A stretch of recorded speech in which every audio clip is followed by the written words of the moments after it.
Good evening. More winter weather is bearing down on the metro tonight with blizzard conditions expected overnight and into tomorrow. News 13's Rachel Knapp has been tracking conditions all evening, and she's live tonight near Tramway and Lomas with that story. Rachel? Dean, since nightfall, snow has been falling slow and steady over here by the Sandias.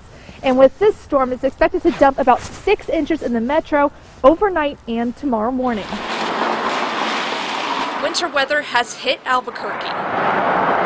Snow slushing over the highway, blanketing homes and parks in the metro. The Sandia and Manzano Mountains are expected to see 12 to 20 inches of snow.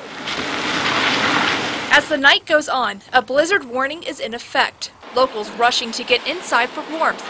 But a couple of locals made the most of the wintry mix. I guess if that means more snow, I'll be happy. Just come out and enjoy the snow while they can before the blizzard hits.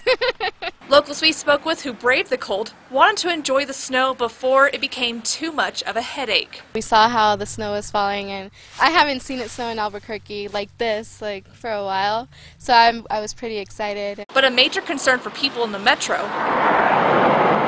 the morning commute to work after the snow builds up on the highways.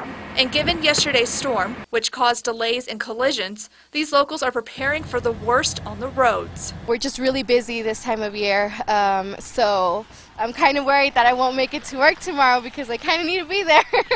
And also preparing their homes. Prepare the pipes, or make sure you leave the water just dripping a little. But in the meantime, they are enjoying the winter weather before the blizzard makes it hard to get around. I hope it lets me get to work tomorrow. It's perfect weather to cuddle or snuggle up by the fireplace or have a snowball fight. And with this amount of snow, the city says to check on your pets if they're outside, because they say if you're cold, they're cold too. Back to you. All right, Rachel, thank you.